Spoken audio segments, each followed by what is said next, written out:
undefeated, unified, three-belt WBA, WBC, IBF, welterweight world champion, superstar boxer, who is widely considered by many to be top two, if not number one, definitely top five, pound for pound, best fighters in the world, and Errol the Truth Spence Jr., who has a record of 28 wins, no losses, no draws, 22 big wins by way of knockout. He is 33 years of age, 5'9.5" with a 72-inch arm reach.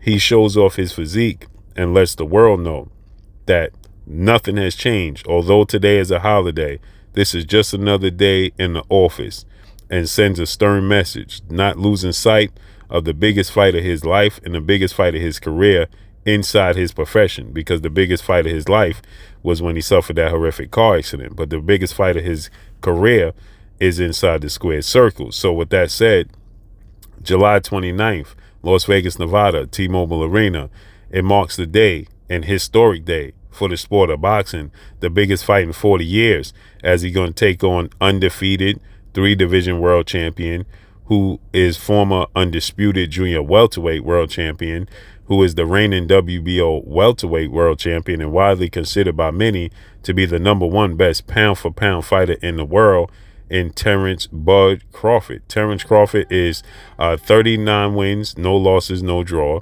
30 big wins by way of knockout. He is 35 years of age, 5'8" with a 74-inch arm reach.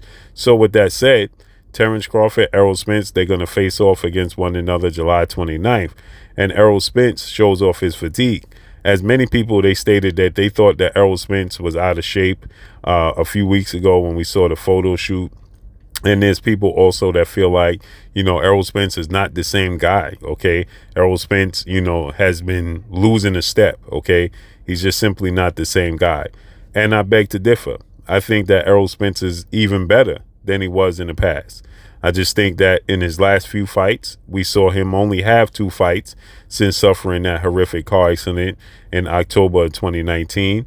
We only saw him 14 months later after that fight when he faced off against two-division world champion Puerto Rican superstar boxer Danny Swift Garcia, which he dominated that fight.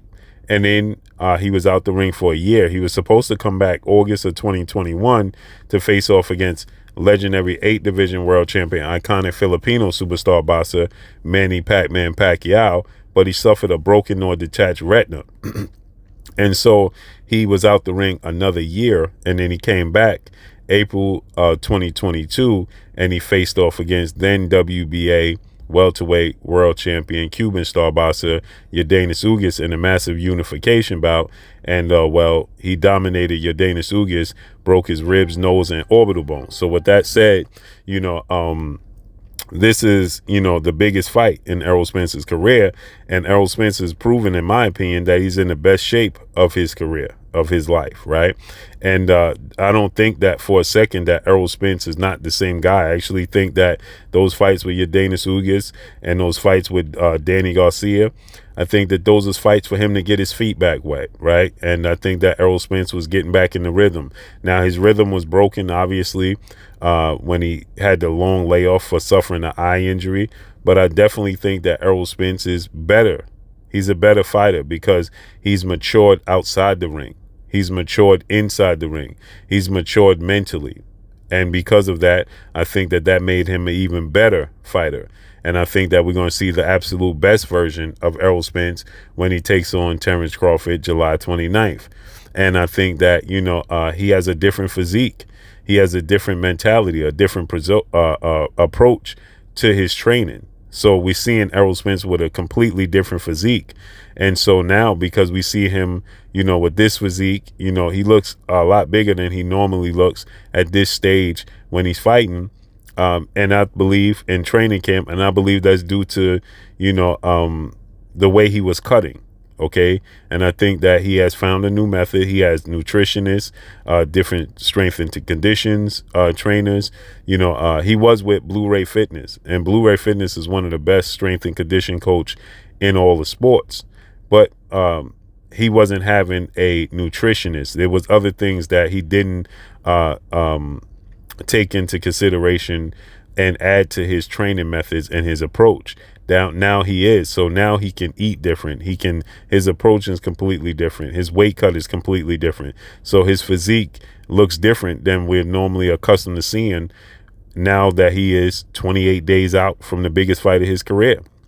And he's still, again, 28 days is still 4 weeks. Okay, there's 7 days in a week. Okay, there's 4 weeks in the month. So 28 days is still 4 weeks out. And there's a lot of cutting that Errol Spence is going to do ahead of this fight.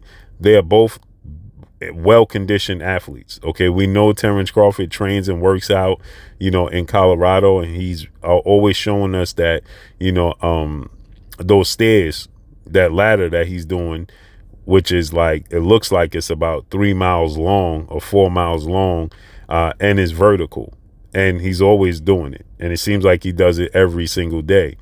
And so with that said, recently, another fighter that's going to be on the undercard, another well-renowned fighter in Steve Nelson, right? Steve Nelson said that we are the hardest working team. I don't think people understand just how hard we work. And I think that says a lot about Terence Crawford and his approach. And it also says a lot about Errol Spence and his approach. I think that they both headed to the same destination. They're just taking different approaches in getting there.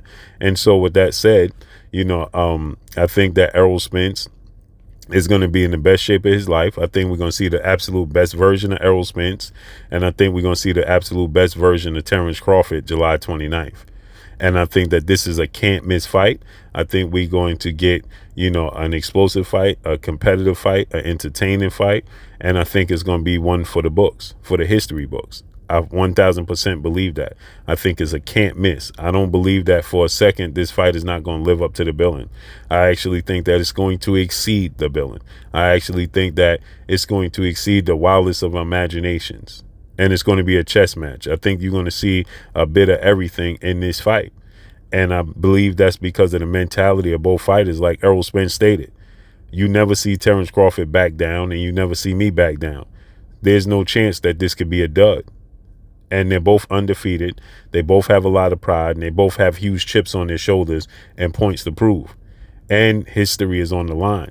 Because for Terence Crawford, he beats Errol Spence. He becomes two-time, two-division, undisputed world champion. That's never been done. On top of that, he becomes the first undisputed 4 major sanction belt welterweight world champion. The last undisputed welterweight champion we had was legendary retired Hall of Fame iconic superstar in Zab Super Judah, but that was a 3-belt era. He was the the WBA, IBF, and WBC champion. The WBO was not considered one of the major sanction belts. Today's time, the WBO is considered one of the major sanction belts. If this was still the Zab Judah era, and that time, Errol Spence would be considered the undisputed champion right now because he holds the 3 major belts that was considered you needed to be undisputed, which is the WBC, the IBF, and the WBA. The first belt that come into existence was the WBA, World Boxing Associations. The second belt was the World Boxing Council, better known as the WBC. And the third belt to be recognized was the International Boxing Federation, the IBF. Errol Spence holds all 3. Terence Crawford holds the newbie, the WBO belt. How ironic. He's the newbie to this division, and Errol Spence is the veteran in this division. And the belts signify that. That's huge, right? So the Ring magazine will be on the line. History will be on the line for Terence Crawford multi-times over. And for Errol Spence, he becomes the first undisputed 4 major sanction belt welterweight world champion, solidifying themselves as, the best fighters in the world. The winner of this fight is going to solidify themselves as the best pound for pound fighter in the world. And the only man that I believe that can challenge that is going to be 3-time junior middleweight, undisputed junior middleweight world champion superstar boxer, who is top 5 pound for pound best fighters in the world, and Jamel Ironman Charlo, as he's going to take on, shockingly, and jump up 2 weight classes to 168 to take on 4-division world champion, Mexican superstar boxer, who is the undisputed super middleweight world champion. He can do that September 30th. But by the time he does that, Terence Crawford may have already beaten Errol Spence and becoming a 2-division champion and solidifying his place as being pound for pound number 1. And Errol Spence may have dethroned the #1 pound-for-pound fighter and become undisputed at welterweight. And it all depends on how they do it. And Jamel Charlo has the opportunity to do it September 30th against Canelo Alvarez. This is going to be huge. That's all I got for y'all. Drop a comment in the comment section. Let me know what y'all think. Y'all already know what it is. It's your boy Blue. Blue Blood Sports TV. Hate, like, comment, and subscribe. You haven't subscribed, hit the subscribe button, hit the like button, hit the bell icon to get all the new notifications. And follow me on Instagram at Blue Blood Sports TV, all one word. That's all I got for y'all. I'm gone. Peace. This is Amanda, the Real Deal Serrano, and you're watching Blue Blood Sports TV.